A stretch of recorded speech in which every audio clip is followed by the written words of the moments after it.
আজকে আপনাদের সাথে শেয়ার করব কিভাবে খুবই সহজে হাঁসের মাংস রান্না করবেন এবং একদম নরম হয়ে যাবে। তো চলেন শুরু করি। আসসালামু আলাইকুম, সবাই কেমন আছেন? আশা করি যে যেখান থেকে আমার ভিডিওতে দেখছেন ভালো আছেন। তো এখানে আমি একটা হাঁস, ওই দিন আমার দেবর আনেছিল, তো ওটা আমি কেটে রেখেছিলাম, আজকে ধুয়ে পরিষ্কার করে নিছি। আমি আসলে হাঁসের মাংস, গরুর মাংস এগুলোতে সব কিছু মশলা আমি বেটে দিই।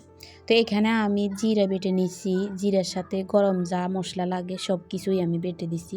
তারপরে পেঁয়াজও বেটে নিছি, আর ওখানে আদা এবং রসুন আমি একসাথে ব্লেন্ডার করে রাখি।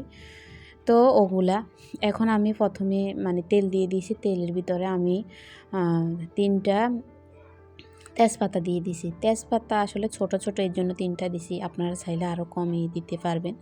তো এখানে আমি পেঁয়াজগুলো একটু ভেজে নিব। ভেজে নেওয়ার পরে আমি এখানে আদা এবং রসুন বাটা যেটা, তো এটা তো ডিপে ছিল, এর জন্য আমি চাকাটাই দিয়ে দিলাম। তো এগুলো যখন ভেঙে যাবে, চাকাটা যখন গলে যাবে, তখন আমি জিরা এবং গরম মশলাগুলো দিয়ে দিব। তো এটার জন্য আমি অপেক্ষা করতেছি। আর চুলাটা আমি ফুলও দিই নাই, আবার একদম নর্মাল ইয়েও দিই নাই, মিডিয়ামে আঁচে রান্না করতেছি। তো ওগুলোও আমার গলে গেছে, আদা রসুন। তো এখন আমি জিরা এবং গরম মশলা সব কিছু আমি এখানে গোটা মশলা ব্যবহার করি নাই, কারণ আমি গরম মশলার সাথে সব কিছু বেটে নিয়েছি। তো এর জন্য, আর আপনারা চাইলে 1-2টা এলাচ দিতে পারবেন, কারণ আমি এখানে 4-5টা এলাচ আমি বেটে দিছি, এর জন্য আর আমি ওগুলো দিই নাই।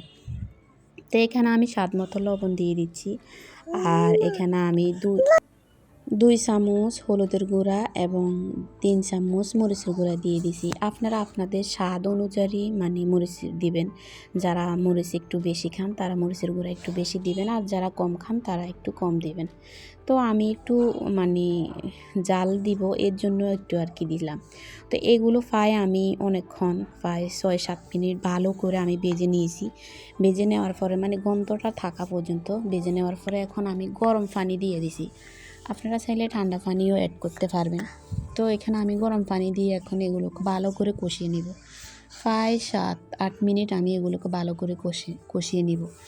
আপনারা চাইলে 10 মিনিট, 5 মিনিট, যে যেরকম মন চায় এরকমভাবে কষিয়ে নেবেন। মশলাটা যত কষাবেন তত আপনার মাংস বলেন, যে কোনো তরকারি বলেন, স্বাদ পরিমাণটা একটু বেড়ে যায়।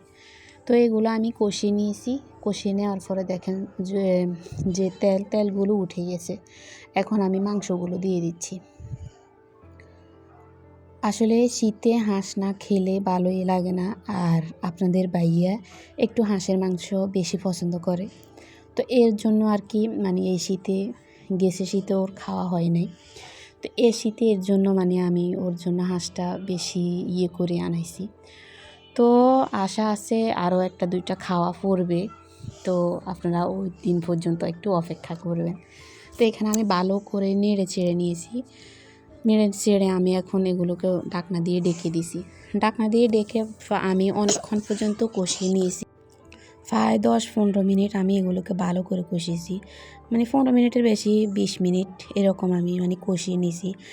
হাঁসের মাংস একটু বেশিক্ষণ কষানো লাগে, কারণ হাঁসের হাড্ডিগুলো একটু শক্ত হয়, আপনারা জানেনই। তো এগুলো ভালো করে কষিয়ে আমি জল দিয়ে দিয়েছি। তো জল দেওয়ার পরে আরও প্রায় 20 মিনিটের মতো আমি রান্না করছি। আর রান্না করে আমি এখন দেখতেছেন হাঁসের মাংস কেমন হয়েছে। খুবই নরম এবং এত মজা হয়েছে কি বলবো। আমার রান্না বলে কথা না, এমনিতেই হাঁসের মাংসটা অনেক অনেক মজা হয়েছে। আপনাদের ভাইয়া তো অনেক খুশি, বলতেছে অনেক মজা হয়েছে হাঁসের মাংসটা। আমার কাছে খুবই ভালো লাগছে। দেখেন তেলগুলো সবই উঠে গেছে, আর মাংসর কালারও অনেক সুন্দর আসছে, এবং কি বলবো। তো আমার ছেলের অনেক খিদে লাগছিল, ও বলতেছে যে ও খাবে। তো আপনাদের ভাইয়া মসজিদে গেছে নামাজ পড়ার জন্য, আমি বলতেছি ও নামাজ পড়ে আসুক, তারপরে তুমি খেও। তো ও বলতেছে না আম্মু, আমার খিদে লাগছে, আমার আগে দিয়ে দেন। তো এর জন্য ওকে আগে দিয়ে দিছি। ভাতও গরম, তারপরে তরকারি গরম। তো পরে আমি ওকে ভাতগুলো নেড়ে চেড়ে ঠান্ডা করে তারপরে তরকারি দিয়ে দিছি। তারপরে ও খেতে বসে গেছে। তারপরে আপনাদের ভাইয়া আসছে, আসার পরে আমি আর ও একসাথে খেতে বসছি। তো দেখেন কালারটা কালারটা অনেক সুন্দর আসছে। আর এই শীতে কে কে হাঁসের মাংস খেয়েছেন আমাকে কমেন্ট করে জানাবেন, এবং কেমন হয়েছে আমার হাঁসের মাংস রান্না সেটা